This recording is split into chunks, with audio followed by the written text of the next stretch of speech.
فَإِن لَّمْ يَعْتَزِلُوكُمْ وَيُلْقُوا إِلَيْكُمُ السَّلَمَ وَيَكُفُّوا أَيْدِيَهُمْ فَخُذُوهُمْ وَاقْتُلُوهُمْ حَيْثُ ثَقِفْتُمُوهُمْ وَأُولَٰئِكُمْ جَعَلْنَا لَكُمْ عَلَيْهِمْ سُلْطَانًا مُّبِينًا۔ سورۃ النساء کی ان آیات مبارکہ میں اللہ تبارک و تعالی نے 3 جماعتوں کا ذکر کیا ہے۔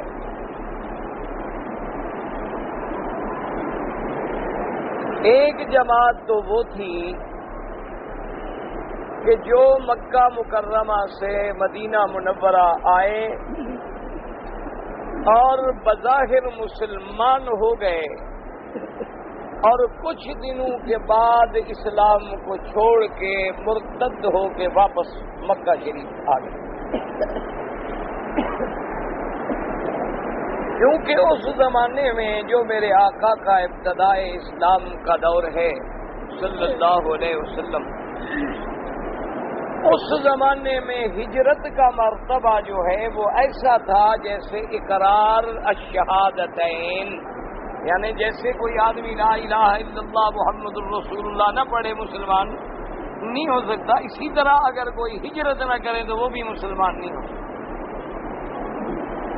کیونکہ اللہ تبارک و تعالی نے حضور کو حکم دے کے ہجرت فرض کر دی، اور ہجرت جو تھی وہ گویا ایمان اور کفر کی ایک کسوٹی بن گئی۔ اسی لیے اللہ تبارک و تعالی نے قرآن پاک میں یہ شرط رکھی تھی کہ اذا جاءکم المؤمنات مہاجرات فامتحنوہن، کہ میرے مدنی صلی اللہ علیہ وسلم اگر کچھ عورتیں ہجرت کر کے مدینہ منورہ آ جائیں تو ان کا امتحان کریں، تحقیق کریں کہ واقعی مہاجرہ ہے یا کسی کے عشق میں محبت میں آ گئی، اب کہتی ہے میں ہجرت کر رہی۔ تو ہجرت کا مقام ایسے تھا جیسے کلمہ شہادت کا مقام۔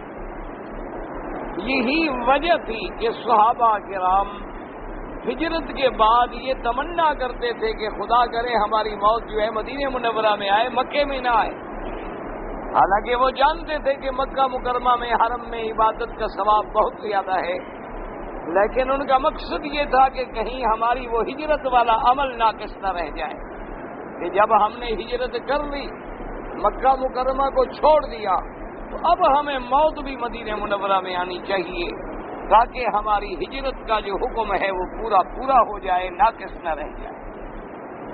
پھر اللہ نے جب اسلام کو عزت دی، اسلام کو غلبہ دیا، اور اللہ نے مکہ فتح کر دیا، اور طائف، حنین، مکہ، رابغ، جدہ، حوالی، مدینہ منورہ، تمام قبائل پہ اسلام پھیل گیا، تو اب وہ ہجرت کا پہلا حکم جو ہے وہ ختم ہو گیا۔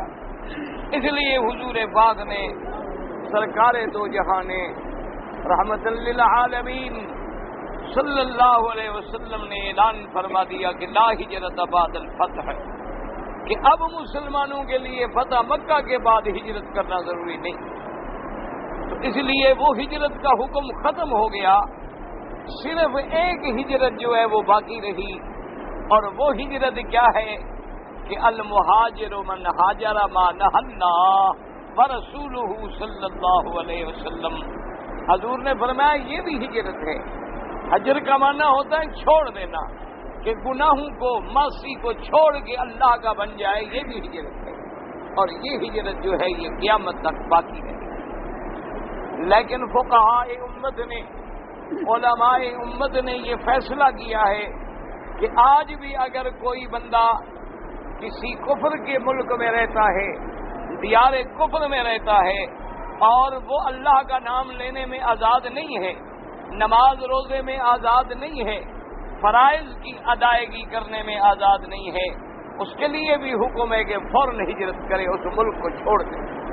اور جب آدمی ہجرت کرتا ہے اللہ کے لیے تو اللہ کا وعدہ ہے وَمَن يُهَاجِرْ فِي الْأَرْضِ وَمَن يُهَاجِرْ فِي سَبِيلِ اللَّهِ یجد فی الارض مراغما کثیرا وسعا، اللہ نے فرمایا جو شخص میرے راستے میں ہجرت کرے اس کو آگے ہم زیادہ فراخی عطا فرماتے ہیں، لیکن وہ ہجرت جو ہے اللہ کے لیے ہو، اللہ کے راستے میں ہو، اور اس ملک سے ضروری ہے جہاں تم نماز نہیں پڑھ سکتے، روزہ نہیں رکھ سکتے، تم اللہ کے رسول کا نام نہیں لے سکتے، اذان نہیں دے سکتے۔ اگر کوئی کافر ملک ہے لیکن دار الحرب نہیں بلکہ دار الامن ہے کہ وہاں مسجدیں ہیں، نمازیں ہیں، دعوت ہے، تبلیغ ہے، تقریر ہے، تو وہاں سے ہجرت ضروری نہیں، لیکن افضل یہ ہے کہ آدمی بلا وجہ کافروں کے ملک میں نہ سفر کرے اور نہ کافروں کے ملک میں قیام کرے، کیونکہ کافروں کے ملک میں قیام کرنے سے بڑی برائیوں کا خطرہ ہے، بڑے مصائب کا خطرہ ہے کہ اولادیں جو ہیں بے راہ رو ہو جاتی ہیں اور نسلیں جو ہیں وہ تبدیل ہو جاتی ہیں۔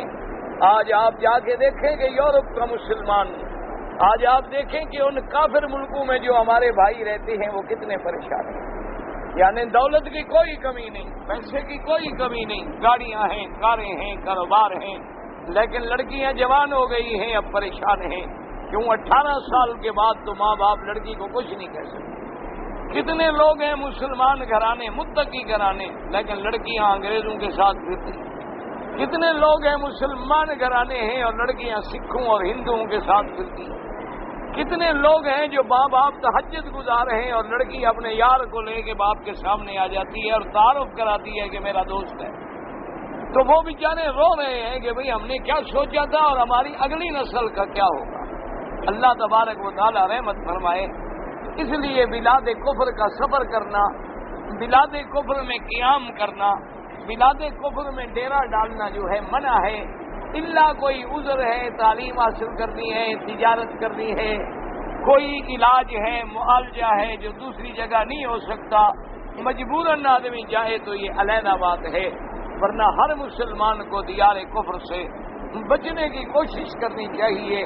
آج کتنے بھائی غیر ملکوں میں بھاگتے ہیں پیسے کے لیے، دولت کے لیے، لیکن وہ چند ڈالروں کے عوض میں عزت کا سودا کر کے آ جاتے ہیں، اپنا ضمیر بک جاتا ہے، ایمان سے دور ہو جاتے ہیں، اور کتنے لوگ ہیں جو وہاں رہ کر انہیں نہ نماز یاد ہے، نہ خدا یاد ہے، نہ رسول یاد ہے، نہ کلمہ یاد ہے، بس کہتے ہیں جی ہم مسلمان تھے اور ہمارے باپ دادا جو ہے وہ بھی مسلمان تھے۔ یہ تو اللہ تبارک و تعالیٰ بعض دینی جماعتوں پہ اور زیادہ رحمت فرمائے کہ ان لوگوں نے محنت کر کے گھر گھر میں جا کے، ایک ایک دکان پہ جا کے، ایک ایک مکان پہ جا کے اللہ کا دین پہنچایا ہے، اللہ تبارک و تعالیٰ کے دین کی دعوت دی ہے۔ اللہ تبارک و تعالیٰ رحم فرمائے تو بہرحال اب ہجرت جو ہے وہ فرض نہیں رہی، ہجرت ابتدائے اسلام میں فرض۔ تو اب یہ تھا کہ کچھ کافر لوگوں نے مشورہ کیا آپس میں، انہوں نے کہا کہ ہم ایسا کرتے ہیں کہ مسلمانوں کی قوت جو ہے وہ روز بروز بڑھتی جا رہی ہے، تو لہذا ہم جاتے ہیں مدینہ منورہ، اور جانے کے بعد حضور صلی اللہ علیہ وسلم کے ہاتھوں پہ اسلام لے آتے ہیں، مسلمان بن جاتے ہیں، 1-2 مہینے مسلمان بن کے رہتے ہیں، اور پھر وہاں سے نکل آئیں گے، تو اس کا فائدہ یہ ہوگا کہ جب لوگ سنیں گے کہ بھائی دیکھو وہ تو مسلمان ہو کے بھاگ رہے ہیں، تو وہ بھی مذہب سے بددل ہو جائیں گے اور آئندہ کوئی اسلام میں داخل نہیں ہوگا، کیونکہ جب لوگ دیکھیں گے کہ جو لوگ کل مسلمان تھے دیکھو جی وہ تو پھر کافر ہو گئے، وہ پھر باپ دادے کی دین کی طرف لوٹ آئے، تو دوسرے لوگوں کو شک پڑے گا کہ اگر اسلام ایسا اچھا مذہب تھا تو یہ کیوں چھوڑ کے آ گئے، یہ اس کو کیوں بھاگ کے آ گئے ہیں۔ آج یہی وجہ ہے کہ پوری دنیا کا کفر اسلام کو تانا دیتا ہے کہ بھئی اگر تمہارا اسلام اتنا اچھا ہے تو پھر ساری دنیا میں مسلمان ملکوں میں اسلام نافذ کیوں نہیں کرتے ہو، اسلام قبول کیوں نہیں کرتے ہو، اسلام کے دستور اور قانون کیوں نہیں بناتے ہو۔ جب تم کہتے ہو ہم مسلمان ہیں، ہمارا اسلام بڑا جامع معنی کامل مکمل دستور حیات ہے، تو جہاں جہاں تمہارے اسلامی ملک ہیں کم از کم وہاں تو اسلام چالو کر کے ہمیں دکھلاؤ۔ تم کہتے ہو نظام اسلام بڑا اعلیٰ ہے، تو تم ہمارے یہودی کاروبار بینکوں کو کیوں اختیار کرتے ہو، تم ہمارے سودی معاملات پہ کیوں چلتے ہو، تم اسلام کو کیوں نہیں اپناتے؟ تو آج بھی کفر کے پاس یہ سب سے بڑی دلیل ہے وہ جو اسلام کے خلاف استعمال کرتے ہیں۔ اس کی وجہ کیا ہے کہ ہم بھی نام کے مسلمان ہیں، کہ اب ہمارے نام مسلمانوں والے ہیں لیکن کام جو ہے وہ کافروں والے ہیں۔ نام ہمارے مسلمانوں کے ہیں لیکن کام یہود و نصارہ سے بھی بدتر ہو گئے ہیں۔ اس لیے انہوں نے سازش کی، کچھ لوگ آئے مسلمان ہو گئے، کچھ عرصے کے بعد وہ مکہ لوٹ گئے، یعنی مرتد ہو گئے اور اسلام کو چھوڑ دیا۔ اب ان کے بارے میں دو جماعتیں پیدا ہو گئیں۔ بعض مسلمانوں نے تو کہا کہ ٹھیک ہے جی وہ تو مرتد ہو گئے، ختم ہو گئے، نکل گئے اسلام سے، اور مرتد کی سزا بھی اسلام نے قتل رکھی ہے کہ اگر کوئی آدمی دین اسلام لانے کے بعد، اگر کوئی آدمی مسلمان ہونے کے بعد مرتد ہو جائے، قادیانی بن جائے، کافر بن جائے، اس کی سزا اسلام نے رکھا ہے قتل، کہ من بدل منکم دینکم فاقتلوہ، او کما قال النبی صلی اللہ علیہ وسلم، کہ جو شخص تم میں دین کو تبدیل کر دے اس کی سزا جو ہے وہ قتل ہے۔ تو ایک گروہ نے تو یہ کہا کہ وہ مرتد تھے، کافر تھے، نکل گئے، بھاگ گئے، اور ایک جماعت کہنے لگی کہ نہیں جی مسلمان تو تھے، کلمہ تو پڑھتے تھے، نمازیں بھی پڑھتے رہے، پتہ نہیں کوئی مجبوری آ گئی ہو، پتہ نہیں کوئی وجہ ہو کہ وہ واپس چلے گئے ہوں اور اسلام ان کے اندر موجود ہو، تو اس لیے دو فرقے ہو گئے۔ اللہ تبارک و تعالیٰ نے اس پہ قرآن پاک کی یہ آیتیں اتاری کہ کیا بات ہے کہ تم دو ٹکڑے بن گئے ہو، فما لکم فی المنافقین فئتین، کیا بات ہے کہ تم منافقوں کے بارے میں دو جو جماعتیں بن رہے ہو، ایک جماعت کہتی ہے کہ وہ کافر ہیں اور ایک جماعت کہتی ہے وہ مسلمان ہیں، واللہ ارکسہم بما کسبوا، اللہ نے ان کو الٹ دیا ہے جو کچھ انہوں نے عمل کیا، جو اس کی نیت تھی وہ کھل گئی۔ اور منافقین کیوں کہا گیا کہ جب وہ اسلام لائے تو اس وقت ظاہر میں اسلام تھا، اندر اس وقت بھی اسلام نہیں تھا، اس کے بعد پھر مرتد ہو گئے، تو واللہ ارکسہم بما کسبوا، اللہ نے ان کو لوٹا دیا ان پر جو انہوں نے عمل کیا تھا، یعنی جو دھوکہ دینا چاہتے تھے اب تو واضح ہو گیا نا وہ کافر ہیں، مرتد ہونے کے بعد وہ نفاق والی بات جو تھی وہ باقی نہ رہی۔ اور اللہ پاک نے فرمایا کہ ایک جماعت جو یہ کہتی ہے کہ وہ مسلمان ہیں، تو کیا تم یہ چاہتے ہو کہ جن کو اللہ نے گمراہ کیا ان کو تم ہدایت دے دو گے؟ ہدایت کوئی تمہارے ہاتھ میں ہے؟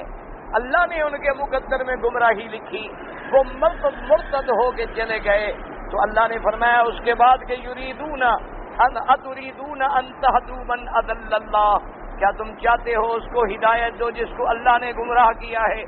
ومن یضلل اللہ، سن لو جس کو اللہ گمراہ کرے اس کے لیے کوئی راستہ نہیں ہوتا، اس کو کوئی ہدایت نہیں دے سکتا۔ اللہ تبارک و تعالی نے فرمایا وہ تو یہ چاہتے ہیں ودوا لو تکفرون کما کفروا فتکونون سواء، تم تو کہتے ہو وہ مسلمان ہیں، وہ تو یہ چاہتے ہیں کہ تم بھی کافر بن جاؤ تاکہ تم کافر بننے کے بعد ان جیسے برابر ہو جاؤ۔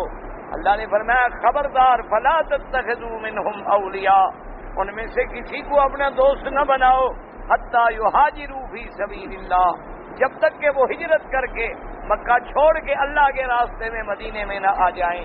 اور اللہ نے فرمایا فَإِن تَوَلَّوْا، اگر وہ اعراض کریں، اگر وہ ہجرت نہ کریں، اگر وہ اسلام قبول نہ کریں، فَخُذُوهُمْ، ان کو پکڑو، فَاقْتُلُوهُمْ حَيْثُ وَجَدتُّمُوهُمْ، ان کو قتل کرو جہاں ان کو پاؤ، وَلَا تَتَّخِذُوا مِنْهُمْ وَلِيًّا وَلَا نَصِيرًا، اور ان میں سے کسی کو اپنا دوست اور مددگار نہ بنانا، کیونکہ کافر کبھی مسلمان کا مددگار نہیں بن سکتا۔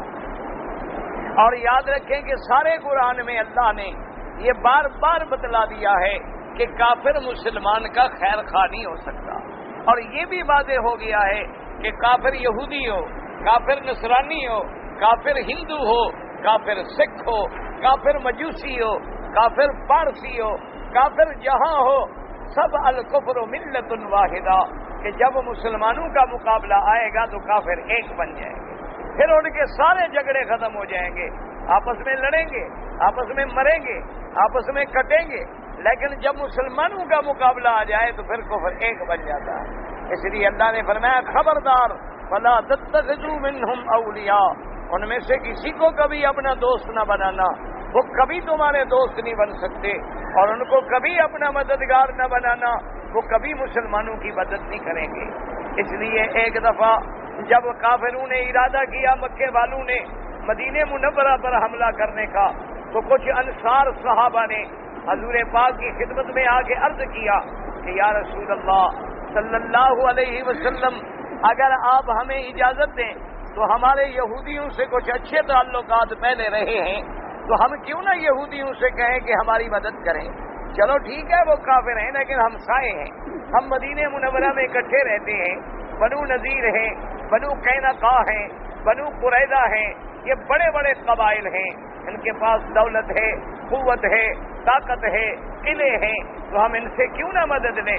پتہ ہے حضور نے کیا فرمایا؟ آپ نے فرمایا الخبیث، یہ قوم خبیث قوم ہے، یہ قوم مکار ہے، یہ قوم عیار ہے، ان سے کبھی مدد نہیں لینی چاہیے۔ حضور صلی اللہ علیہ وسلم نے منع فرما دیا۔ اور اسی طرح ایک حدیث پاک میں ہے کہ ایک آدمی آیا، اس نے کہا کہ یا رسول اللہ صلی اللہ علیہ وسلم، میں چاہتا ہوں کہ آپ کے دشمنوں سے لڑوں، آپ مجھے تلوار دیں۔ آپ نے فرمایا تم کون ہو؟ اس نے کہا میں کافر ہوں۔ آپ نے فرمایا انی لا استعین من مشرک، میں کسی مشرک سے مدد نہیں لے سکتا۔ تو اس لیے ہمیشہ یاد رکھیں، مسلمانوں کی اسی میں عزت و ذلت کا راز ہے کہ جب تم کافروں سے مدد مانگو گے تو ذلیل ہو جاؤ گے، اور جب تم اللہ سے مدد مانگو گے تو عزیز بن جاؤ گے، کیونکہ عزت و ذلت کا مالک اللہ ہے۔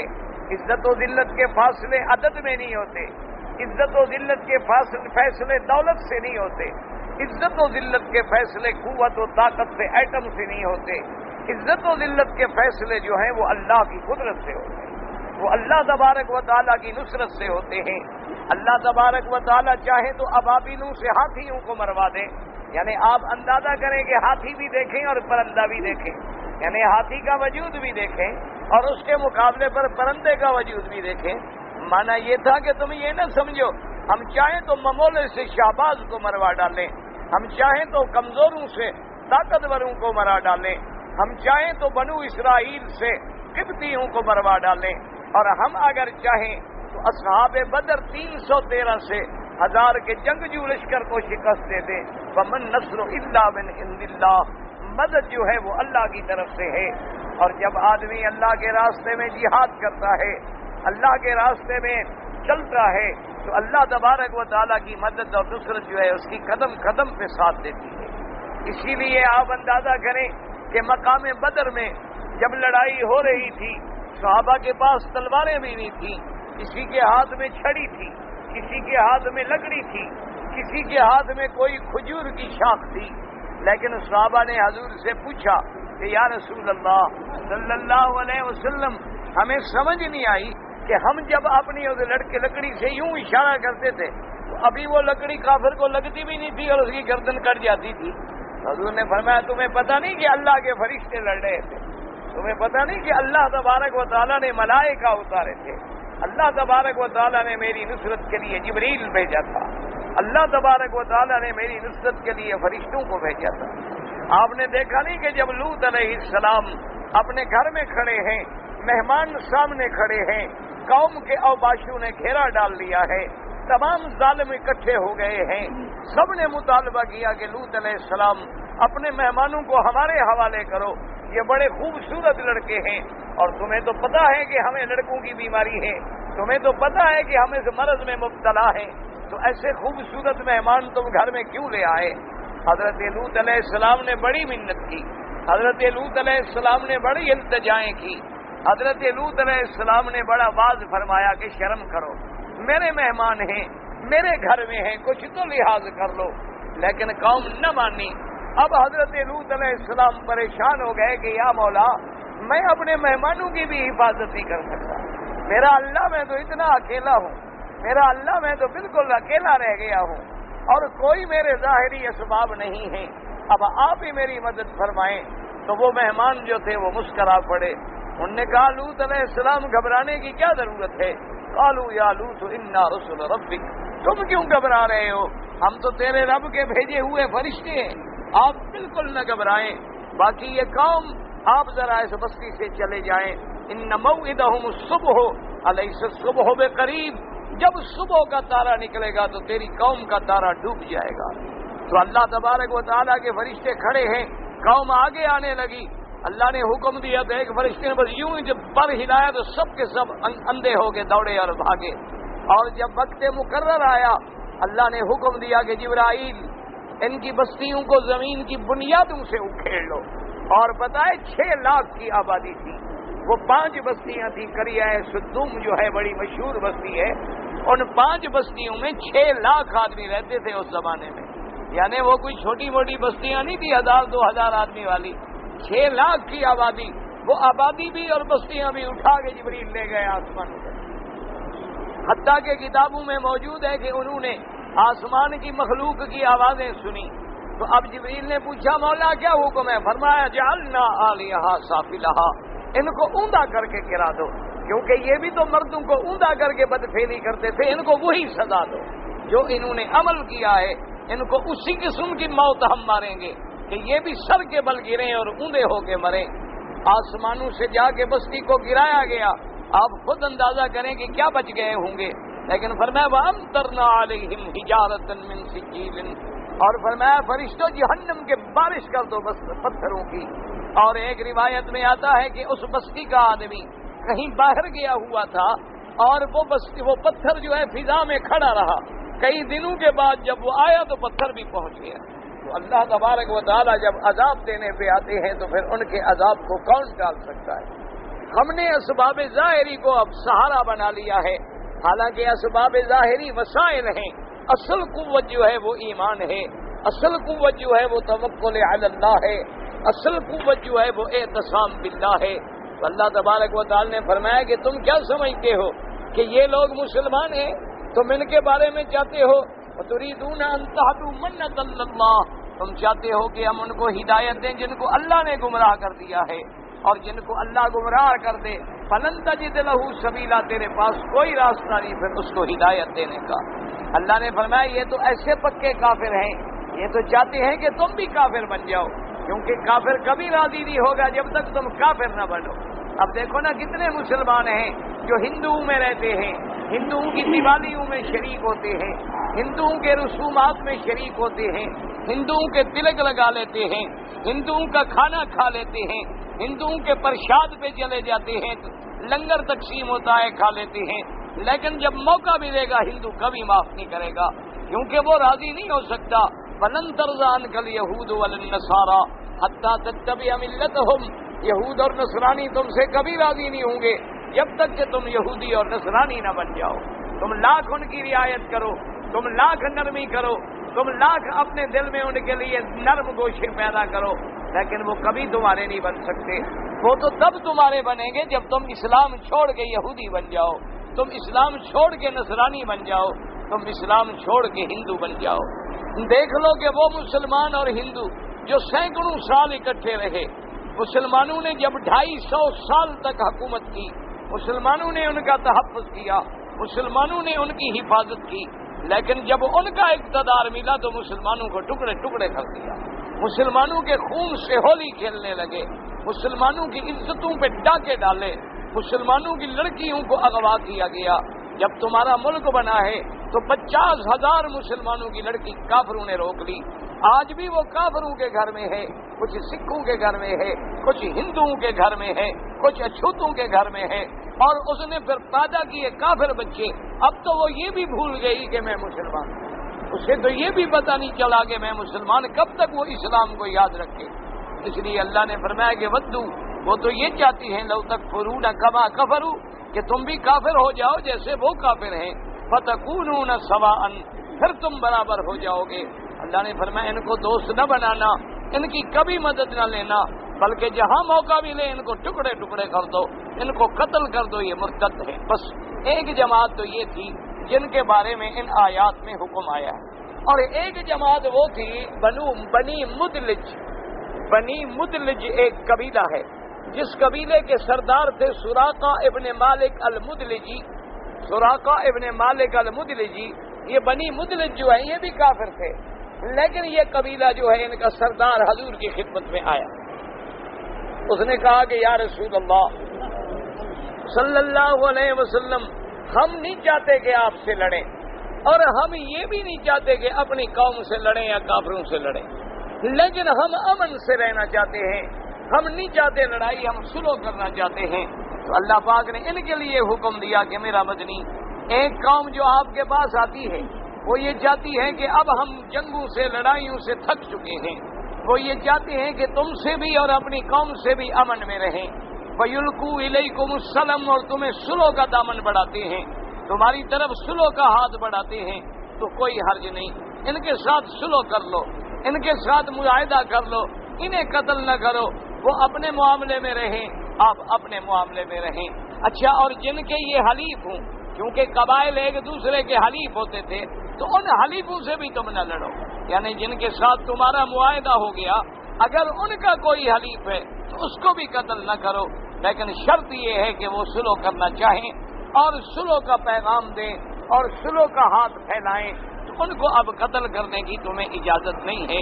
یہ دوسری جماعت وہ ہے جس کے بارے میں اللہ نے فرمایا إِلَّا الَّذِينَ يَصِلُونَ إِلَىٰ قَوْمٍ بَيْنَكُمْ وَبَيْنَهُم مِّيثَاقٌ، یا وہ قوم جن کا تمہارا اور ان کے درمیان میں کوئی معاہدہ ہے، کوئی عہد ہے، أَوْ جَاءُوكُمْ حَصِرَتْ صُدُورُهُمْ أَن يُقَاتِلُوكُمْ أَوْ يُقَاتِلُوا قَوْمَهُمْ، یا ان کے دل تنگ آ گئے، ان کے دل تنگ آ گئے کہ وہ تم سے لڑیں یا اپنی قوم سے لڑیں، وہ کہتے ہیں ہم تھک گئے، اب ہم تو لڑنا نہیں چاہتے، ہم قتال نہیں چاہتے۔ اللہ نے فرمایا وَلَوْ شَاءَ اللَّهُ لَسَلَّطَهُمْ عَلَيْكُمْ فَلَقَاتَلُوكُمْ، یہ جو صلح کے لیے آئے ہیں، اگر اللہ چاہتے ان کو طاقت دے دیتے، ان کو تم پر مسلط کرتے، وہ بھی تم سے قتال کرتے، لیکن اللہ نے ان کو جھکا دیا، اللہ نے ان کو مجبور کر دیا، وہ تمہارے پاس صلح کے لیے آئے ہیں۔ تو اب ان کے ساتھ یہ ہے فَإِنِ اعْتَزَلُوكُمْ، اگر وہ علیحدہ رہنا چاہتی ہیں، فَلَمْ يُقَاتِلُوكُمْ، وہ تم سے قتال کرنا نہیں چاہتے، فَأَلْقَوْا إِلَيْكُمُ السَّلَمَ، اور وہ چاہتی ہیں کہ تمہاری طرف صلح کا پیغام دیں، فَمَا جَعَلَ اللَّهُ لَكُمْ عَلَيْهِمْ سَبِيلًا، اب اجازت نہیں کہ تم ان سے قتال کرو۔ تو اب یہ دو ہو گئے، دوسری جماعت کون ہوئی کہ وہ ہیں تو کافر، لیکن وہ کہتے ہیں کہ جی ہم لڑنا نہیں چاہتے، ہم صلح کرنا چاہتے ہیں، ہم تنگ آ گئے ہیں، اب رات دن کی لڑائیوں سے ہمارا دل جو ہے تنگ آ گیا ہے، ہم نہ آپ سے لڑنا چاہتے ہیں نہ اپنی قوم سے لڑنا چاہتے ہیں، اور ہم صلح کرنا چاہتے ہیں۔ اللہ نے فرمایا ان سے قتال نہ کرو، ان سے صلح کرو۔ یہ دو جماعتوں کا ذکر ہو گیا۔ اب تیسری جماعت سَتَجِدُونَ آخَرِينَ يُرِيدُونَ أَن يَأْمَنُوكُمْ وَيَأْمَنُوا قَوْمَهُمْ كُلَّمَا رُدُّوا إِلَى الْفِتْنَةِ أُرْكِسُوا فِيهَا، اور ایک اور قوم ہے وہ چاہتے یہ ہیں کہ أَن يَأْمَنُوكُمْ كُلَّمَا رُدُّوا إِلَى الْفِتْنَةِ، جب وہ لوٹتے ہیں فتنے کی طرف تو اسی کی طرف پڑ جاتے ہیں، یعنی ہیں وہ کافر، بظاہر تو یہ کہتے ہیں جی ہم نہیں لڑنا چاہتے، ہم امن کرنا چاہتے ہیں اپنے سے بھی اور آپ سے بھی اور قوم سے بھی، لیکن جب کافروں میں آتے ہیں تو پھر انہی کے ساتھ مل جاتے ہیں۔ اللہ تبارک و تعالی نے فرمایا ان کے لیے کیا حکم ہے، فَإِن لَّمْ يَعْتَزِلُوكُمْ، یہ اگر تم سے نہ ہٹیں، وَيُلْقُوا إِلَيْكُمُ السَّلَمَ وَيَكُفُّوا أَيْدِيَهُمْ، اور تم کو صلح کی درخواست نہ کریں اور تم سے اپنے ہاتھوں کو نہ روکیں، فَخُذُوهُمْ وَاقْتُلُوهُمْ حَيْثُ ثَقِفْتُمُوهُمْ، پھر تمہیں حکم دیا جاتا ہے ان کو پکڑو اور ان کو قتل کرو جہاں پاؤ۔ کیوں؟ اب یہ نہ تو جھکتے ہیں، نہ صلح کی درخواست کرتے ہیں اور نہ اپنے ہاتھ روکتے ہیں، جب موقع ملتا ہے تو مسلمانوں کو خنجر گھونپ دیتے ہیں، تو تم بھی ان کو نہ چھوڑو، ان سے قتال کرو، ان سے جنگ کرو، ان سے لڑائی لڑو۔ اور اللہ نے فرمایا أُولَٰئِكُمْ جَعَلْنَا لَكُمْ عَلَيْهِمْ سُلْطَانًا مبینہ، اور اللہ نے فرمایا ہم نے تمہارے لیے ان پر غلبہ لکھا ہے کھلا، جب تم ان سے قتال کرو گے، جب تم ان سے جنگ کرو گے تو ہم تمہیں ان پہ غالب کر دیں گے، ہم تمہاری مدد کریں گے، تمہیں غلبہ حاصل ہوگا اور کھلا غلبہ حاصل ہوگا۔ تو حضور صلی اللہ علیہ وسلم نے اللہ کے حکم کے مطابق مرتدین سے بھی قتال کیا، اللہ کے حکم کے مطابق ان کافروں سے جنہوں نے صلح کے لیے دامن نہ بڑھایا ان سے بھی قتال کیا، اور جنہوں نے صلح کا ہاتھ بڑھایا حضور نے بھی صلح کی، ان کو بھی مہلت دی اور ان سے جنگ بھی نہ لڑی۔ اور یہی وہ عمل ہے جو سیدنا ابی بکر الصدیق رضی اللہ تعالیٰ عنہ حضور کے خلیفہ جب تخت پہ بیٹھے انہوں نے بھی پہلا جہاد جو کیا مرتدین سے کیا، مسیلمۃ بن الکذاب سے کیا، منکرین زکات سے کیا، اور اللہ تبارک و تعالیٰ نے ان کی نصرت فرمائی، اللہ نے مدد فرمائی، اور سیدنا ابی بکر کے اس جہاد کا نتیجہ یہ نکلا کہ پورے علاقے پہ، پورے عالم عرب پہ، پورے حوالی پہ اسلام کا رعب چھا گیا کہ مسلمانوں میں تو اب بھی اتنی طاقت ہے کہ وہ مدینہ چھوڑ کے کافروں کو للکار رہے ہیں اور دشمنوں سے جنگیں لڑ رہے ہیں۔ اللہ تبارک و تعالیٰ کے احکام پہ جب ہم چلیں گے تو اللہ کی نصرت ہمارا ساتھ دے گی، اور جب اللہ کے احکام پہ ہم نافرمانی کریں گے تو پھر ہمارے لیے ذلت کے غاروں کے سوا کچھ نہیں۔ اللہ آپ کو بھی اور ہمیں بھی اسلام پہ چلنے کی توفیق دے۔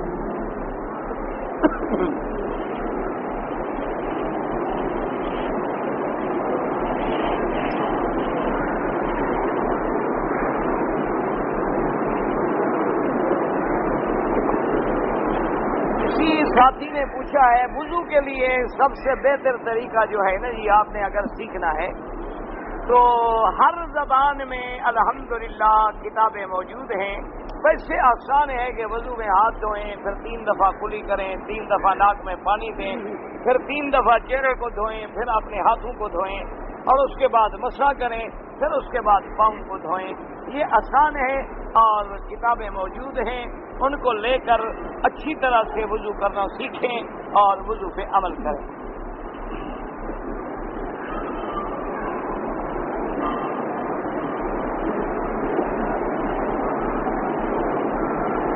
میں نے 6-7 سال پہلے ایک دکان خریدی تھی اس نیت سے کہ میں دفتر بناؤں گا، لیکن وہ مہینہ اب میری نیت ہے کہ میں بیچ دوں اور اپنی بیٹی کی شادی پہ پیسے خرچ کروں، تو زکوٰۃ کا کیا ہوگا؟ بھئی چونکہ یہ دکان دفتر کا معنی کاروبار ہے، یعنی تم نے کاروبار کے لیے خریدی تھی، رہنے کے لیے نہیں خریدی تھی، تو صاف ظاہر ہے کہ تمہیں جتنے سال گزر گئے سب کی زکوٰۃ دینی ہوگی، اور بیچنے کے بعد جب چیز ہی نہ رہی تو زکوٰۃ ہی نہ رہی۔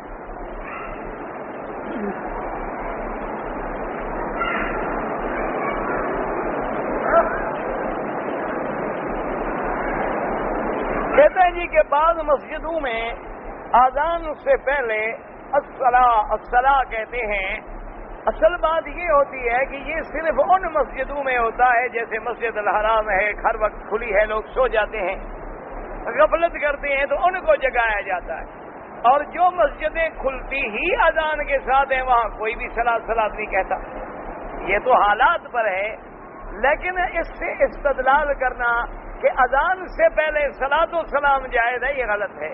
کیوں؟ اگر اذان سے پہلے صلاۃ و سلام جائز ہوتے تو حضرت بلال کو یہ مسئلہ سمجھ نہیں آیا، 1400 سال بعد تمہیں سمجھ آ گیا یہ مسئلہ، صحابہ کو بھی سمجھ نہیں آیا، تابعین کو بھی سمجھ نہیں آیا، اہل بیت رسول کو بھی سمجھ نہیں آیا، حضور کے زمانے میں اذان دینے والوں کو بھی سمجھ نہیں آیا۔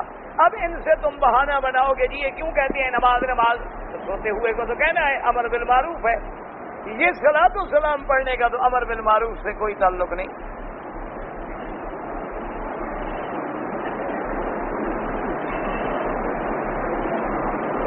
مسجد کے پاس ایک قبر ہے، اس میں کمیٹی بنی ہوئی ہے مزار شریف کی، اور وہ وہاں بکری لے کے ذبح کرتے ہیں، بالکل حرام ہے۔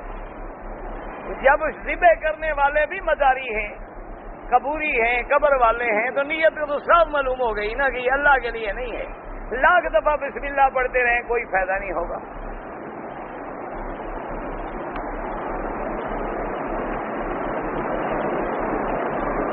اگر اپنے گھر میں ہم پانی دم کر کے قرآن پڑھ کے بچوں کو پلائیں یا گھر میں کوئی حرج نہیں، وہ ڈال سکتے ہیں، پڑھ سکتے ہیں، کوئی منع نہیں، کوئی ایسی چیز نہیں۔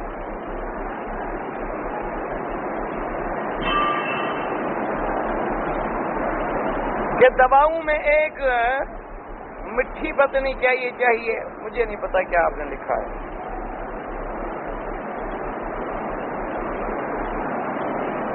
میری بیوی 2 مہینے اپنے ملک میں رہنے کے بعد واپس آ رہی ہے مکہ مکرمہ میں، تو اس کو احرام باندھ کے آنا چاہیے؟ بالکل، کیونکہ 2 مہینے کے بعد میقات تو نہیں بدل گیا، میقات تو اپنی جگہ کھڑا ہے نا، جب بھی آئیں 2 مہینے بعد، 1 مہینے بعد، 3 مہینے بعد، 6 مہینے بعد، 2 دن بعد، ہاں الا کوئی ڈرائیور ہے، کوئی پائلٹ ہے، ہر وقت آتا ہے جاتا ہے، اس کے لیے ضروری نہیں، ورنہ جو لوگ چھٹی پہ جائیں جب واپس آئیں تو احرام کے بغیر نہ آئیں۔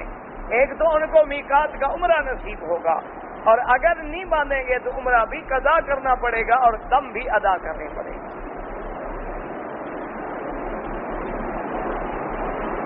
اگر ایک آدمی نے وضو کرنے کے بعد اپنی بیوی کو بوسہ دے دیا تو وضو ٹوٹ جائے گا۔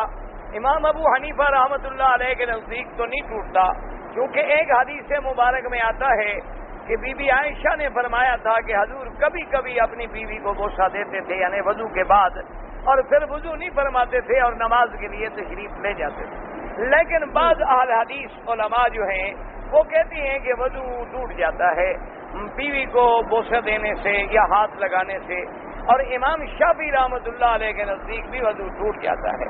اس لیے بہتر یہ ہوتا ہے کہ جس مسئلے میں ذرا اختلاف آ جائے نا، احتیاط کرو۔ تم نماز پڑھ کے بعد میں بوسہ دے دینا، بیوی کہیں بھاگ تو نہیں جائے گی نا، اللہ کی رحمت سے گھر میں رہے گی اور جھگڑے میں بھی نہیں پڑو گے۔ یا تم پہلے بوسہ دے کے جب تنگ آ جاؤ پھر ایک دفعہ وضو کر لینا۔ کچھ ضروری ہے کہ بوسہ دینے کے بعد تمہیں یاد آتا ہے، اصل پہلے یا تو وہ بھی منہ نہیں دھوتی ہوگی بیچاری، وضو کے بعد اس کو موقع ملتا ہوگا۔ اس لیے احتیاط کریں ایسے مسائل میں تو بہت اچھا ہے، کیونکہ کسی امام کے نزدیک تو جھگڑے میں پڑ گئی نا تیری نماز، تو تم کیوں اپنی نماز میں شک ڈالو؟ ایسا کام کیوں نہ کرو کہ کسی کے نزدیک بھی شک نہ رہے۔ اس لیے احتیاط بہتر ہے، اور اپنا شوق پہلے پورا کر لیا یا بعد میں۔ اگر بیماری کی وجہ سے کسی آدمی کے رمضان شریف کے روزے رہ گئے، روزے اس کے ذمے قضا ہیں، تو اب وہ چاہے تو کٹھے ترتیب سے قضا کرے، چاہے تو ایک ایک کر کے قضا کرے، مقصد روزے پورا کرنا ہے۔ یہ ضروری نہیں ہے کہ اب وہ مہینہ پورا ترتیب سے رکھے، ایک دن رکھ لیا، 2 دن چھوڑ دیا، 2 دن رکھ لیا، 4 دن چھوڑ دیا، پھر رکھ لیا، پھر چھوڑ دیا، کوئی بات نہیں، لیکن روزے پورے کریں جتنے اس کے ذمے ہیں۔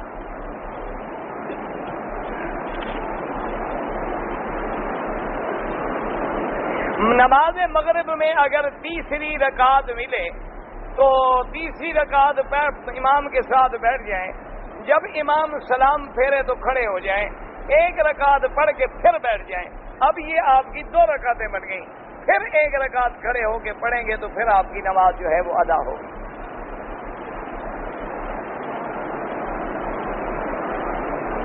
کہتے ہیں جی اکثر اخبارات میں آتا ہے کہ مردہ زندہ ہو گیا، دفنانے گئے اور مردہ زندہ ہو گیا، اخبار کی بات کا اعتبار کیا؟ اسی لیے تو اخبار کو اخبار کہتے ہیں، اخبار جمع ہے خبر کی، والخبر یحتمل الصدق والکذب، خبر جو ہے وہ سچی بھی ہوتی ہے جھوٹی بھی ہوتی ہے۔ اسی لیے ہمیشہ محدثین کرام جو بات حدیث میں نہ ہو، عام تاریخ میں ہو، عام کی وہ کہتے ہیں اخباری لوگوں کی بات ہے، یعنی یہ قابل اعتبار بات نہیں ہے۔ اس لیے پہلے تو اخبار کی باتوں پہ اعتبار ہی نہیں، اور دوسری بات یہ ہے کسی سکتے والے کو اٹھا کے دفن کے لیے لے جائیں تو سکتے والا اٹھ کے بیٹھ جائے گا، یہ کہیں نہیں لکھا ہوا کہ وہ مردہ اٹھ کے بیٹھ جاتا ہے، ہم اسے مردہ سمجھتے ہیں، وہ ابھی مرا نہیں ہوتا، یہ باتیں ہیں۔ اور پھر اخبار والے ایسی کہانیاں چھاپ دیتے ہیں، اخبار کا تو کام یہ ہے، اس کے بغیر اخبار بکتا نہیں نا۔ مشکل یہ ہے کہ اخبار والے مجبور ہیں بیچارے، وہ بھی تو لوگوں کو مٹیریل وہ دیں گے نا جو لوگ خریدیں گے۔ دیکھو نا، تم اگر یہ اینک نہ خریدو تو کون خریدے گا؟ پھر بازار میں کوئی لے آئے گا، تم خریدو گے تو مال آئے گا نا۔ تو لوگ بھی اخبار وہ پڑھتے ہیں جو بالکل جھوٹ سے بھرا ہوا ہو، اور خبروں کو ایسے بنائے جیسے بم بنایا جاتا ہے، اور ایسے ایسے جملے گھڑے کہ مزہ آئے، چٹخارا لگے پڑھنے میں، اور جس پارٹی کو اٹھانا چاہے تو فاسق کو ولی اللہ بنا دے، اور ولی اللہ کی مخالفت کرے تو اسلام سے نکال دے، وہ اخبار پڑھا جاتا ہے۔ اسی لیے دیکھا نہیں اخبار پہ عورتوں کے فوٹو، اخبار اور عورت کے فوٹو کا کیا تعلق ہے؟ لیکن بعض لوگ اخبار خریدتے ہو تو فوٹو کے لیے ہیں، اس لیے انہوں نے سارے انتظام کیے ہیں۔ پہلے صفحے پر خبریں ہوں گی، دوسرے صفحے پر فلم ستاروں کے فوٹو ہوں گے، تیسرے صفحے پر مولوی کے مسئلے بھی ہوں گے، تاکہ جس نے جو پڑھنا ہے مال موجود ہے۔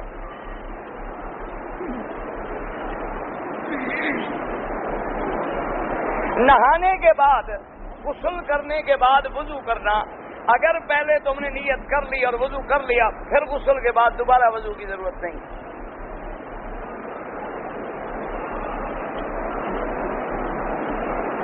فرض نماز میں تیسری اور چوتھی رکعت میں اگر آپ اکیلے ہیں صرف فاتحہ پڑھیں گے، سورت نہیں پڑھیں گے۔ ظہر اور عصر کی نماز میں امام چونکہ قرات جہری نہیں کرتے تو امام احمد ابن حنبل اور امام شافعی رحمۃ اللہ علیہ فرماتے ہیں کہ مقتدی فاتحہ پڑھے، لیکن امام ابو حنیفہ رحمۃ اللہ علیہ فرماتے ہیں کہ چاہے وہ جہری نماز ہے یا چاہے ظہر اور عصر کی نماز ہے، جب امام ہے تو مقتدی کو پڑھنے کی ضرورت نہیں ہے، کیونکہ اللہ تبارک و تعالیٰ نے امام بنایا ہے اور حضور کا فرمان ہے کہ امام جو ہے اس کا پڑھنا مقتدی کا پڑھنا ہے، تو لہذا جب امام پڑھ رہا ہے تو گویا وہ ہم سب کی طرف سے پڑھ رہا ہے۔ اگر وتر میں دعائیں قنوت یاد نہ آئے تو جب تک یاد نہ آئے اللہم اغفر لی اللہم اہدنی جتنا یاد ہے اتنا پڑھتے رہو، لیکن یاد کرنے کی کوشش کرو اور 2-4 دن محنت کرو تو دعا یاد کرنا کوئی مشکل نہیں ہے۔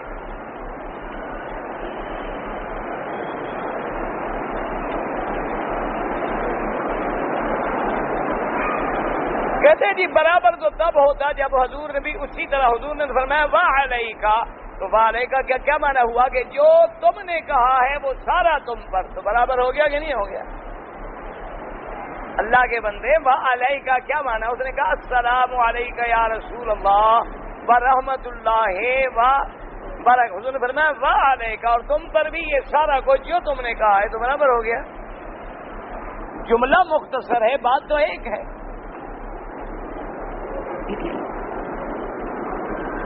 اگر عمرہ کرنے کے بعد جب ہم عمرے والے احرام سے طواف اور صفا مروہ سے فارغ ہو جائیں تو بالکل آپ جو ہے اپنے سر پہ اس طرح پھیر سکتے ہیں۔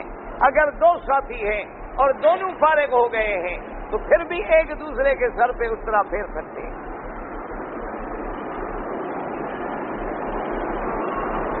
کہتا ہے جی کہ جن جو ہیں وہ آدمی کے اندر چلے جاتے ہیں، یہ تو مجھے نہیں پتا اندر چلے جاتے ہیں یا باہر چلے جاتے ہیں، اثر کرتے ہیں، جن بندے پر اثر ضرور کرتے ہیں۔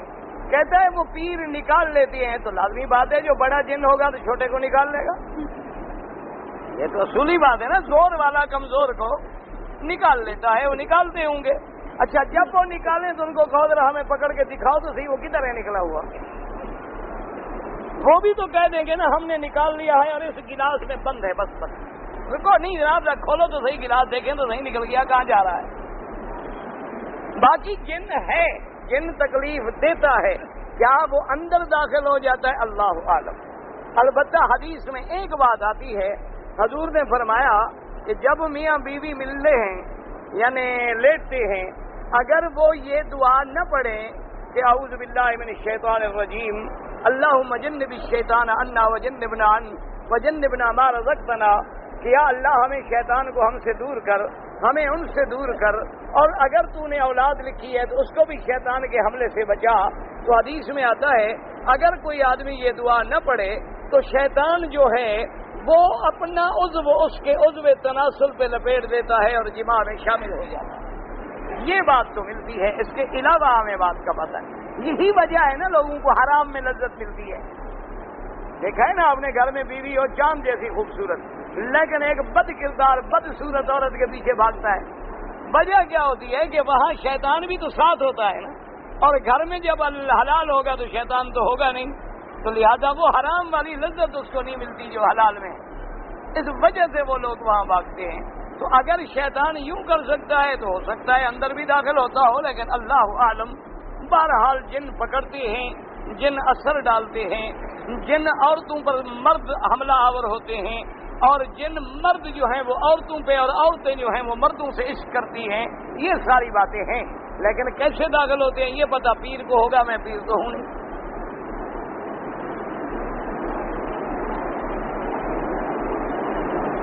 زوال کے وقت جب زوال ہو گیا پھر نفل پڑھ سکتے ہیں، جب سورج عین سر پہ ہو تو نہ پڑھیں۔ زوال کا تو معنی یہ ہے کہ ڈھل گیا، جب زوال ہو گیا پھر کیوں نہ پڑھیں۔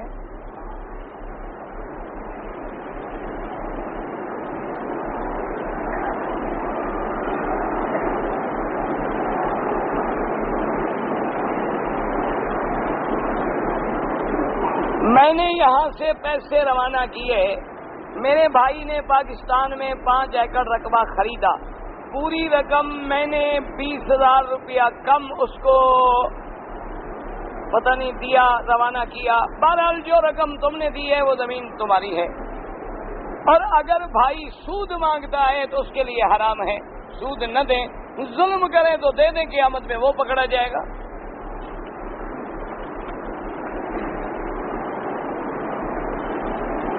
بیوی 3 مہینے کے بعد جب بھی آئے احرام باندھ کے آئے۔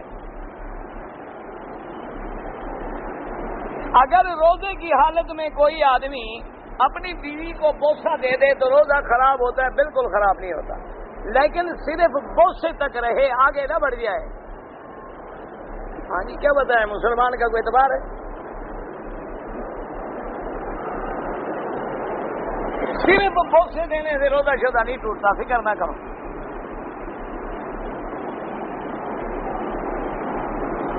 سجدے میں دعا کر سکتے ہیں اگر نفلی نماز ہے، فرض نماز ہے تو تسبیح زیادہ پڑھیں، سبحان ربی الاعلیٰ، سبحان ربی الاعلیٰ، سبحان ربی الاعلیٰ، کیونکہ اللہ کا ذکر جو ہے وہ بھی دعا ہے اور اللہ ان کو بغیر مانگے ہوئے دے دیتے ہیں۔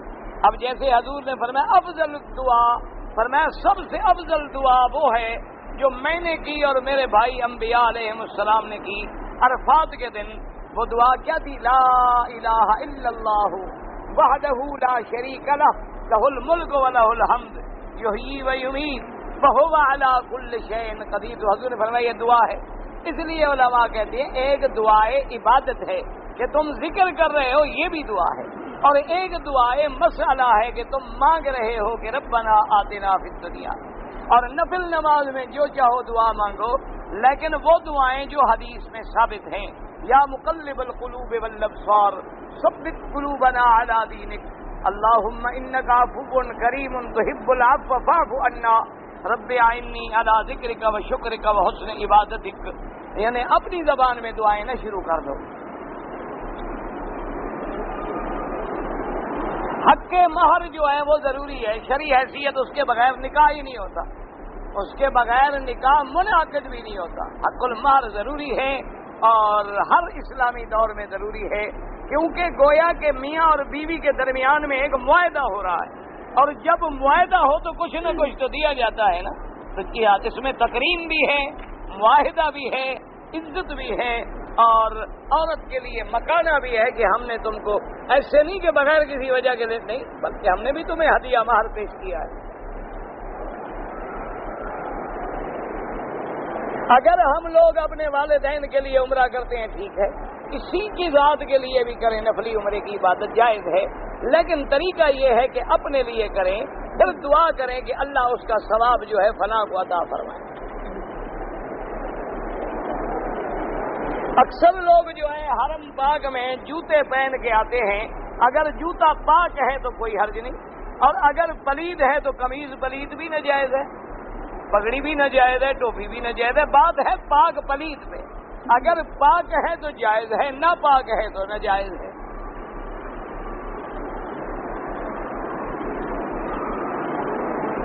نماز پڑھتے ہوئے اس کے جگہ سے اس کو ہٹاتے ہیں، ہٹاتے نہیں ہیں، آگے جو سب خالی پڑی ہوئی ہے اور تم یہاں اکیلے کھڑے ہو، زمین جنبت نے جنبت گل محمد، تو ضروری ہے کہ پکڑ کے تمہیں صف میں آگے کریں۔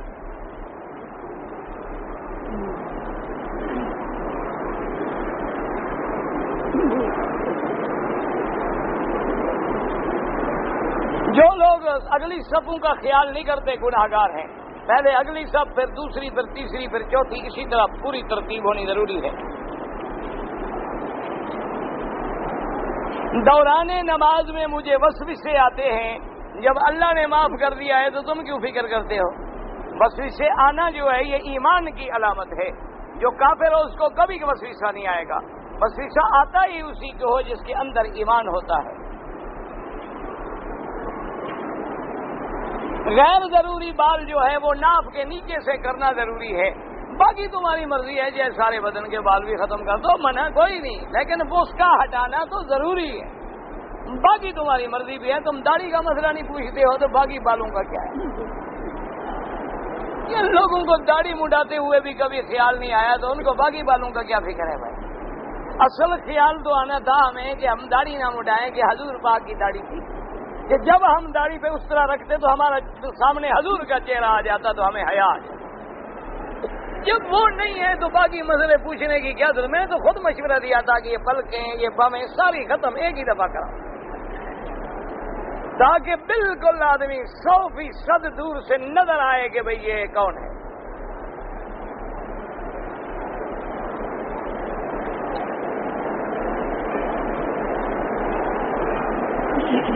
ایک آدمی نے خواب میں دیکھا کہ میں والدہ کے ساتھ زنا کر رہا ہوں. تو یہ کوئی برا خواب نہیں. مانا یہ ہے کہ تم کوئی ایسا کام کر رہے ہو کہ والدہ کو فائدہ پہنچے گا. تم والدہ کے لیے کوئی اچھا کام کرو گے. یہ ضروری نہیں ہوتا کہ جو خواب دیکھو اسی طرح ہو. حضرت ابراہیم علیہ السلام نے خواب دیکھا کہ بیٹے کو ذبح کر رہا ہوں تو بیٹا ذبح ہو گیا. بیٹا ذبح نہیں ہوا. یہ تو خواب جو ہے بی بی زبیدہ نے بھی دیکھا تھا. ہارون الرشید کی بیوی تھی بی بی زبیدہ, بہت بڑی زاہدہ عابدہ عورت تھی. انہوں نے خواب دیکھا کہ ساری دنیا کے مرد جانور گھوڑے گدھا پرند چرند میرے ساتھ جمع کر رہے ہیں. گھبرا کے بیچاری اٹھ گئی نیند میں. نیک عورت تھی, عابدہ عورت تھی. تو جب انہوں نے یہ خواب امام ابو یوسف کے سامنے رکھا تو انہوں نے کہا کہ بی بی یہ تو بڑا مبارک خواب ہے. اس نے کہا یہ کیسے؟ اس نے کہا بھی جمع کرنا بھی تو فائدہ اٹھانا ہے نا. تم کوئی ایسا کام کرو گی کہ ہر جانور بھی فائدہ اٹھائے گا. تو پھر بی بی نے یہ نہر بنائی عین زبیدہ جو آج تک مکے میں پانی دے رہی ہے.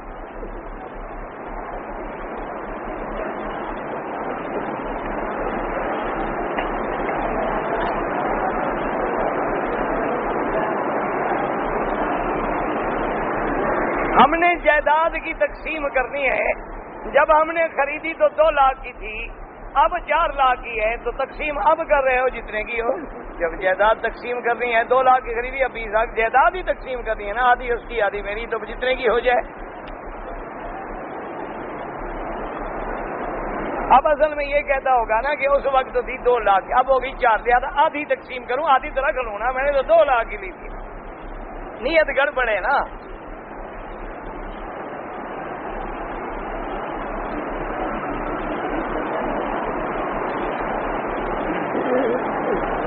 ہم نے قربانی کر لی پہلے اور شیطان کو بعد میں کنکریاں ماری.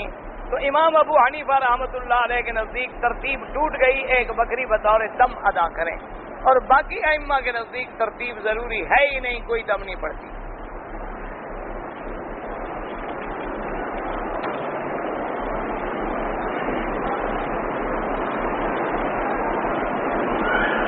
میرے سر اور کندھوں پہ بوجھ رہتا ہے, نیند نہیں آتی.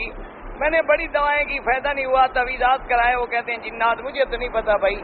میرا تو ایک ہی علاج ہے کہ زمزم پیو جتنا پی سکتے ہو, اور صبح شام پیٹ بھر کے نیت کر کے اسی بیماری کے علاج کے لیے جتنا پی سکتے ہو پیو. سر پہ ڈالو, سینے پہ ڈالو, خود 7 دفعہ فاتحہ پڑھ کے دم کر کے زمزم پی لو, اور آخری صورتیں پڑھ کے سارے بدن پہ پھیرو, انشاءاللہ ٹھیک ہو جائے گا.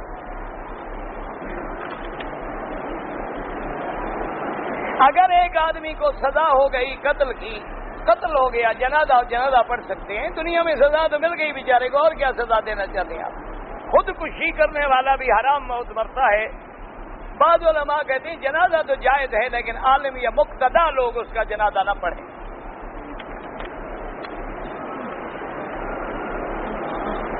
حضرت نوح علیہ السلام کی عمر جو ہے 950 سال تھی. نہیں, بالکل نہیں, 950 سال نہیں, 1050 سال. 950 سال تو انہوں نے تبلیغ کی, اور کہتے ہیں ان کا قد کتنا بڑا تھا مجھے تو ملے نہیں تھے.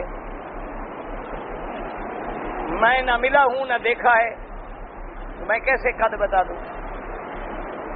آدم علیہ السلام کے قد میں حضور نے فرمایا کہ ان کا قد جو ہے 60 ہاتھ تھا. اور ایک حدیث میں یہ بھی آتا ہے کہ جب ہم جنت میں جائیں گے تو سب کا قد جو ہے وہ 60 ہاتھ ہوگا. 60 ذراعًا فی 7 اذرع, لمبائی 60 اور طول 7 ہاتھ. تو اب اسی طرح نوح علیہ السلام کا بھی قد بڑا ہو چھوٹا ہو, انشاءاللہ قیامت میں ملیں گے, دیکھ لیں گے, فکر نہ کریں.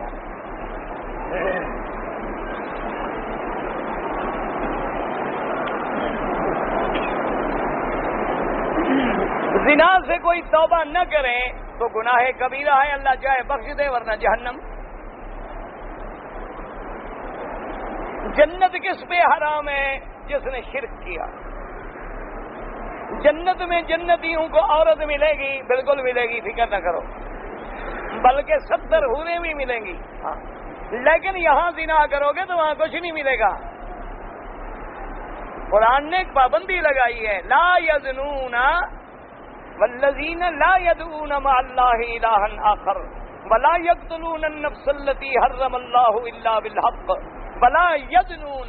جو لوگ شرک نہ کریں، قتل نہ کریں، زنا نہ کریں، وہ مومن ہیں. جنت بھی تو ان کو ملے گی نا. تم نے تو یہاں مزے لے لیے، وہاں تو پھر جہنم.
یہ اس طرف ہے یار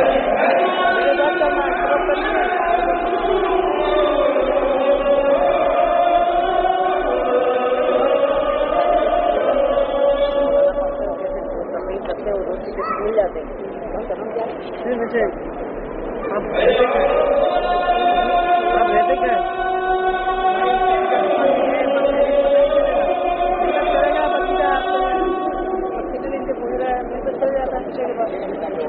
کسی کا دکان میں کونے پہ رکھا میں نے، یہ دکان یہ نہیں کیسے دکان